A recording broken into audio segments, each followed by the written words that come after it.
Hi, this is Shawna Rice with RT Book Reviews, and I'm here today with New York Times bestselling author Jill Shalvis. Thank you for being here with us today, Jill. Thank you for having me. You write fun contemporary stories that we absolutely love. Thank you. And your Lucky Harbor series is set in Lucky Harbor, Washington, and you've definitely got a specialty or a knack for writing the fun, quirky, small town. Where did you come up with these? Well, I grew up in LA, which is not a small town, and then we moved to a small town. And so for me, being the outsider looking in, it was funny. These characters are, small town is very unique and very different from where I come from. So it was kind of a natural curiosity for me to write about it. And I'm sure, coming from LA, moving to it definitely stands out to you more than to the residents who already live there. So the quirkiness stood out, definitely. Definitely. And you pinpoint that in your characters. Some of the characters that stand out for me, like the secondary ones, are definitely characters like Lance, who has cystic fibrosis. Yes. And Lucille, who's kind of like a... The nosy old body? The nosy... Yeah, she uses Facebook like it's page 6. So she's definitely the town's gossip columnist. And they add this certain something to the novels that would really be missing if they weren't there. Do you know of anyone, or are these characters based off of anyone in your small town? We won't tell. Well, I think they're probably a mixture. I take the funniest personality traits that I can. With Lucille, it's a little bit of my grandmother. It's probably a little bit of what I felt I was going to be as an old lady. So I kind of mixed it all together for Lucille. And Lance is actually based on a childhood friend of mine who had cystic fibrosis. And the other quirkiness, the other characters are definitely bits and pieces of the small town that I live in.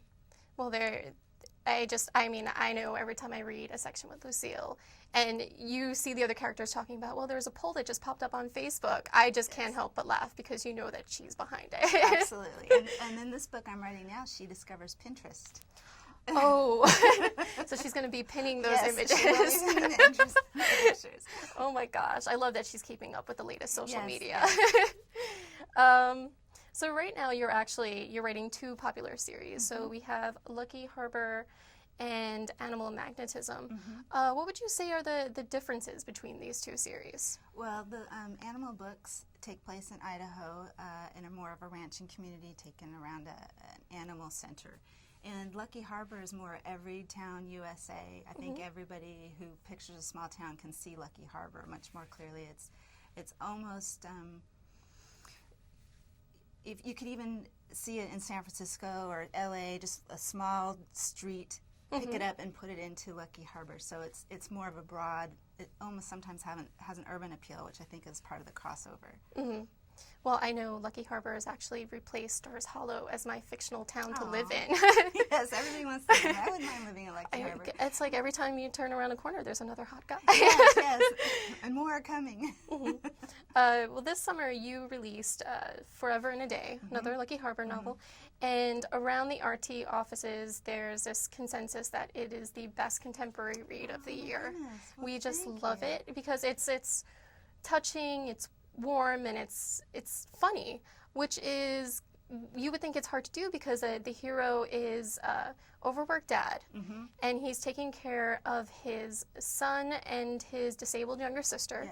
And then the heroine is actually, she's out of work, so she's struggling herself. Sounds like a terrible Oprah film.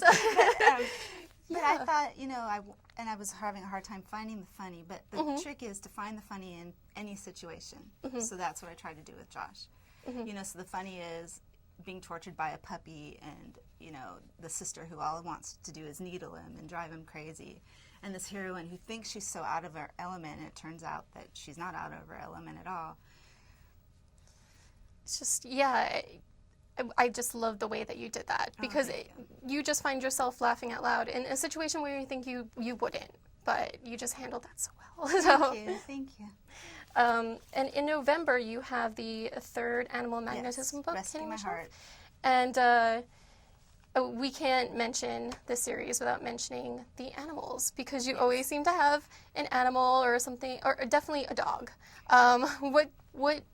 There's a big dog in this one, Milo. He's a rescue retriever, And he has a big personality. I would say he's a character. He's a full-blown character in the story. Are you personally an animal person? I am a big animal person. We have all rescue animals. I can't help myself. We rescue animals and that's great. teenagers, whatever comes our way.